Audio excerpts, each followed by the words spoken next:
Hi guys, today we're taking a look at one of the latest 4K long throw projectors from Valerion. This is the VisionMaster Pro 2, capable of providing a massive 300-inch display. So I'll be setting it up, testing it out, watching movies and TV shows, together with doing some gaming on both my Xbox Series X and PlayStation 5 Pro to see how well it performs, showing you the features it has, together with highlighting any pros and cons to give you a better idea if it's worth getting or not. So you're probably wondering who Valerion is. They're a brand that has raised over $10 million in their Kickstarter campaign, which is the #1 crowdfunding project of 2024 and in projector history. They've launched a selection of 5 new projectors as part of their VisionMaster series. There's the VisionMaster Max, which features dynamic iris and vertical lens shifting. Then there's the VisionMaster Pro 2, VisionMaster Pro, VisionMaster Plus 2, and finally the VisionMaster Plus, which are all available to pre-order on their website with discounts applied. Details are in the description below, including purchasing links. But before I begin, if you're new to the channel, hope you can support me by subscribing and hitting the bell icon to get notified of my next release. And if you have any questions, drop them in the comment section below. Let's start by unboxing this and see what you get inside the packaging. Inside the packaging, you get a protective case with a handle. Unlocking the case, you can then open it up, and inside you have a small box with Valerion written on top. Sliding this open, you have a power adapter with a DC connector, a dust cloth, and a remote control. Looking back in the case, to the side there's a user manual, and finally you have the projector, which is wrapped in a protective plastic cover. Let's take a closer look at the projector. It has a really sleek minimalistic cube design, weighing in at 7 kilograms. Size wise, I say it's pretty compact, and I've added the dimensions on the screen. It has a smooth grey colour glass finish on the front, with a lens in the top right hand corner and branding just underneath that. On the right hand side, you've got the CMOS and time in flight sensors. Looking at the top, you've got 2 Google Assistant mics, 4 LED indicators, and a Google Assistant toggle switch. On the sides you have the vents for airflow and a unique design consisting of 14 electroplated metal strips that go along the sides and top, which they say is engineered to endure up to 100 kilograms of pressure. Over to the back you have a smooth glass finish there too, with a cover at the bottom that houses all the connections for the projector, which consists of a power input, optical audio port, a USB 3.0 port, a USB 2.0 port, 2 HDMI 2.1 ports, and 1 HDMI 2.0 port supporting eARC. There's also a 3.5mm headphone jack, a gigabit LAN port, and a power button. It also supports Bluetooth 5.2 and Wi-Fi 6E. Generally, there's no need for a cover over the ports, but I guess they've put one there in case you wanted to display it on a bookshelf when it's not in use, as seriously, it looks pretty awesome. Underneath there's a pull-out stand, which is quite stiff when pulling out, but firmly stays in position once adjusted, together with 2 height adjustable feet at the back. In the middle you have a screw mounting point for ceiling mounting it or putting it on a stand.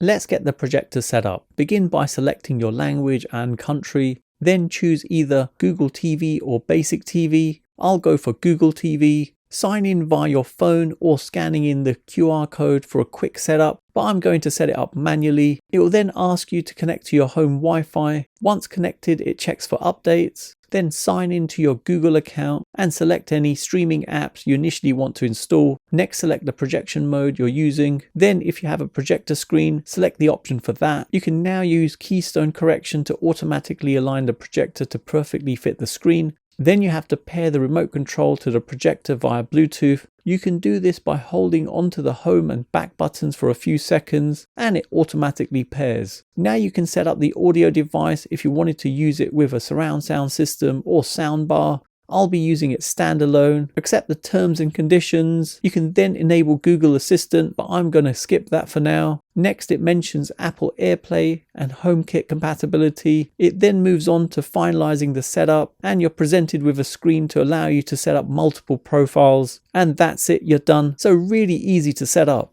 The projector has a throw ratio of 0.9 to 1.51 and is capable of projecting from 40 inches up to 300 inches. It's a long throw projector. I'm getting a 100-inch projection here at about 2 meters away, and I've given some example sizes and distances on the screen. Installation wise, it can be placed on a stand or table in front of your projector screen, or ceiling mounted. But if you do ceiling mount it, make sure the mount is strong enough to handle the 7 kilograms of weight it has. The auto keystone correction works pretty well to calibrate the projector to your screen when the projector is directly in front of the screen, and there's a manual keystone correction allowing you to manually adjust the picture, which is helpful when the projector is placed at the side of a room. But using it like this could impact the latency when gaming, so best to have it directly in front of the screen when gaming. Startup time is pretty good at 9 seconds from a warm boot where it's been previously turned on and was powered down, or 38 seconds from a cold boot where the power's just been turned on to the device. Noise levels wise, it's really quiet to the extent you can barely hear it at just 47 decibels, with ambient noise levels in my room being around 41 decibels. And in terms of heat levels, with it not really getting that hot, even with it running for a couple of hours. The operating system uses a quad-core processor based on the ARM Cortex-A73 architecture, clocked at 1.4 GHz, together with an ARM-based Mali G52 MC1 GPU. There's 4 gigs of DDR4 RAM and 128 gigs of storage. The interface is really responsive when navigating around and comes with a number of pre-installed streaming apps, and it's great to see that Netflix works natively, as it didn't work on some other projectors I've previously reviewed from other brands. And since the OS is using Google TV, you've got access to a lot of apps in the Play Store. The projector also supports screen mirroring, with it having Chromecast built in, so you can cast from your phone. But one thing to be aware of is that even though it has a gigabit Ethernet port, Android TV on all devices is limited to 100 megabits per second, which is not a big problem, as 100 megabits per second is good enough for most things. Now, the picture quality from the Pro 2 is absolutely stunning, with a 4K 3840 by 2160 resolution, providing a 16:9 aspect ratio, using it for general usage, so for YouTube and for your streaming services like Disney Plus, Apple TV or Amazon Prime to watch movies and TV shows. It actually performs really well, giving stunning picture quality in 4K, with the display technology used here being DLP, with the light source being an RGB triple laser. Colors look vibrant and sharp, with it having a 110 REC of 2020 color wide gamut, providing a contrast ratio of 15,000 to 1. The picture quality on the screen is detailed, sharp, and brightness levels are good, with the projector giving 3000 ISO lumens from its Optic Flex lens system. The light source has an estimated life of 25,000 hours, so theoretically if it was used 4 hours every day, it could last around 17 years. On the big screen, the picture quality looks incredible, giving a really impressive viewing experience when watching movies or TV shows, with bright visuals, with it supporting HDR, HDR10+, Dolby Vision and HLG, providing really impressive enhanced brightness levels. Performance in dark scenes is really impressive, with the dark detail option and enhanced black level option, which is a proprietary technology from Valerion designed to enhance the depth and richness of black tones, making the dark scenes more vivid. Here's a side-by-side comparison with some footage with both these options on and both these options off, and as you can see, the black levels look darker, more detailed, and have less of a grey tint, and definitely the best I've seen on a projector so far. The Pro 2 also has dynamic tone mapping, and here's a side-by-side comparison with it on and off. So this option analyzes HDR content by analyzing brightness and contrast levels, helping to provide an enhanced image quality with better detail, contrast and brightness. You can see the subtle differences between the two, helping to enhance the picture quality even further. In SDR, there's 7 picture modes, so dynamic, standard, sports, PC game, energy saving, cinema and filmmaker mode. I've done a side-by-side comparison of all these modes to give you a better idea of the differences. Standard mode has a good feel to it in terms of color and brightness levels being more balanced. In dynamic mode, the picture was brighter and vibrant, with color contrast being more enhanced. And in filmmaker mode and cinema mode, the picture had a more natural feel to it, with the colors and brightness levels looking great. The Pro 2 also supports Dolby Vision, HDR10 and HLG, with HDR providing you with 6 picture modes, and you can see the differences with them on the screen. I've done a side-by-side comparison showing you each one. So here we've got HDR Dynamic, HDR Standard, HDR Sports, HDR Energy Saving, HDR Cinema, and Filmmaker mode. The projector is IMAX enhanced, meaning it can support IMAX's expanded aspect ratio, which provides a 26% increase in screen size compared to a standard screen, and worth noting you can get IMAX movies via Disney+.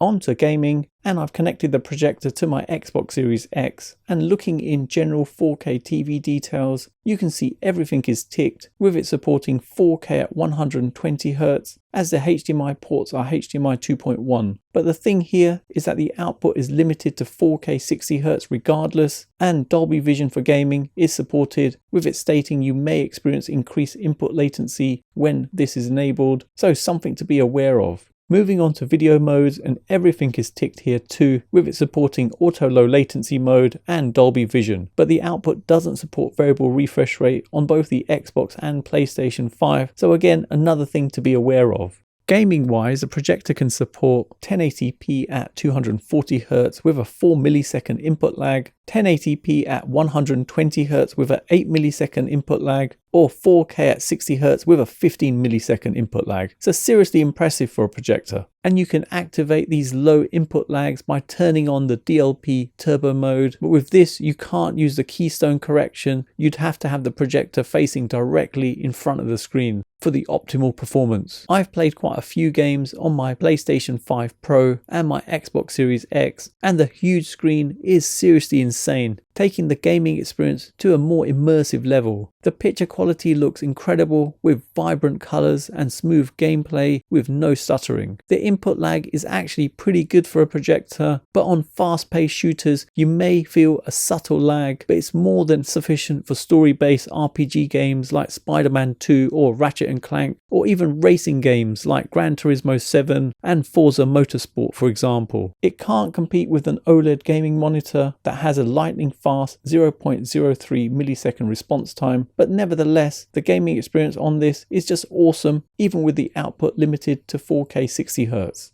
The VisionMaster Pro 2 has two 10-watt speakers providing 2-channel sound, giving a total output of 20 watts. It supports Dolby Audio and DTS-X, giving a good experience for a projector with some depth too. I wouldn't say it's better than having a dedicated soundbar and subwoofer, or even a complete surround sound system which you can connect up via the HDMI port that supports eARC, but nevertheless it's not bad. Have a listen to this. Onto the remote, which has a very simplistic design and a good feel to it, with all the basic controls you need to hand and shortcuts to streaming apps. It's partially backlit on the buttons, but personally I would have preferred all the buttons to be lit up, making it easier to see all the controls. Smart functionality wise, it has Google Assistant built in with microphones on the top of the projector. It works with Google Home, Apple HomeKit and Alexa, so perfect and convenient if you wanted to control the projector through your smart home devices. Plus it works with Apple AirPlay, Miracast, Chromecast, and has a built-in media player so you can easily cast pictures or videos. So in summary, the Valerion VisionMaster Pro 2 not only looks stunning with its minimalistic sleek design, but also provides exceptional performance via its RGB triple laser light source. Brightness levels are impressive, and with the enhanced black level performance turned on, dark scenes with shadow detail are just amazing. Even without adjustments, the factory settings deliver impressive color accuracy with exceptional tone mapping and Dolby Vision performance. Gaming wise, it's awesome on the current gen gaming consoles and a PC, providing a relatively low input lag for a projector. It's a long throw projector, but you don't need a large distance between the projector and screen, so you can easily use it in smaller rooms to get a big screen experience, and it can give you a massive 300-inch display. Plus it's awesome to see it natively supports Netflix, something that many other projectors do struggle with. It does support 3D, but this functionality wasn't available at the time of testing, but will be available later via a firmware update. Price wise, it's not bad, coming in at just under $3,000, and remember that price doesn't include a screen, but with this you can go larger than the size of most conventional TVs, making it ideal for the big viewing experience at home. Valerion are doing some awesome discounts on this projector and the other projectors in the VisionMaster series, so check out the link in the description for the latest pricing. Negatives wise, for gamers, it's a shame the output doesn't support the full capability of the HDMI 2.1 port, with it capping it at 4K 60Hz, together with variable refresh rate not being supported, and I would have liked it if the remote control was fully backlit, but nevertheless an awesome projector with exceptional performance. So there you have it, you've come to the end of another video, and I hope it's helped anyone thinking of purchasing this. Details are in the description below, including purchasing links, and if you have any questions on this, let me know in the comments below. For those of you who've come to the end of this video, please leave a comment with Pro 2, as it's awesome to see who's got to the end of my video, and hopefully you guys enjoyed it. You can follow me on my socials, don't forget to hit the like button, subscribe to the channel, and turn on notifications to be notified of my next release. Thanks for viewing, and see you in the next one.